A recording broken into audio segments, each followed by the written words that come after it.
Good morning, my dear children. Yesterday we have discussed about encoding schemes.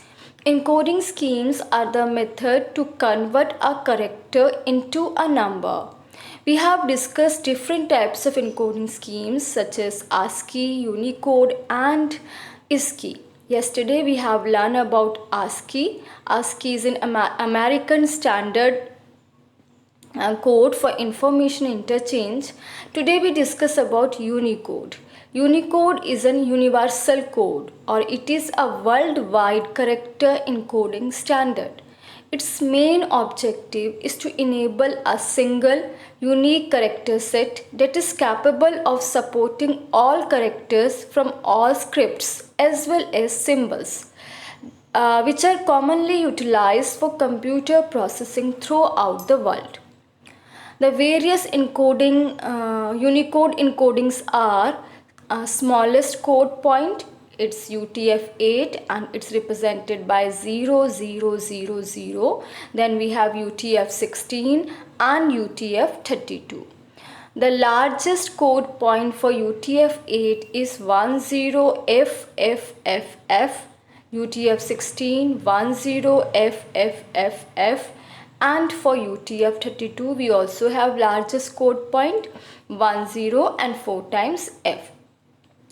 Code unit size for UTF-8 is 8 bits, for UTF-16 16 bits, and for UTF-32 32 bits.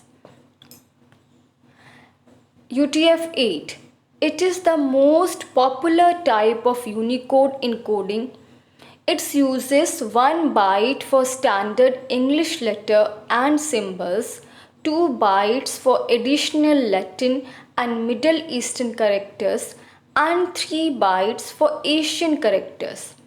Any additional characters can be represented using 4 bytes. It is backward compatible with ASCII since the first 128 characters are mapped to the same values. In this way we can represent UTF-8 representation, octal representation. First bit is a control bit and the next bits are the data bits. And for example, we have a letter A and we want to represent it by using UTF-8. Then the first bit is the control bit and the rest are the binary codes for A, and the code is 10000001, and this is for letter A. Now 2-octet representation. In 2-octet representation, first 3 bits are the control bits 110 and next are the data bits.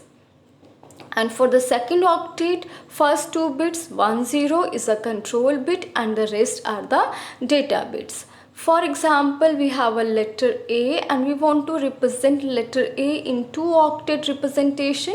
Then first 2 bits are the control bits and these bits are, first 3 bits are the control bits and these are 110. As we represent octal number in 3 digits, so first 3 bits are the control bits 110 and next are the binary number of alphabet A. Same way we can represent in a second octet also.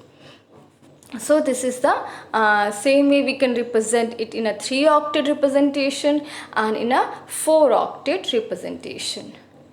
Now this is an UTF-8 representation. Then we have a UTF-32. It is a multi-byte encoding that represents each character with 4 bytes.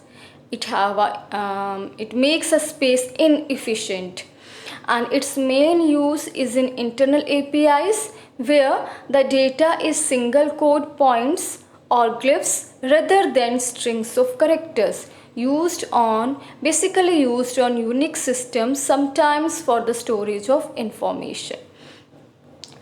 And UTF-32, it is a fixed length encoding scheme that uses exactly 4 bytes to represent all Unicode code points. For example, we have to represent letter A. So in this way we can represent a letter A in 4 bytes. So this is the way we represent UTF-32. So this is all about the represent UTF-32 and UTF-8 system. UTF-16, we will not use UTF-16. Mostly commonly used encoding scheme is UTF-8, and UTF-32 is mostly used in Unix systems. So this is an Unicode encoding scheme. Thank you.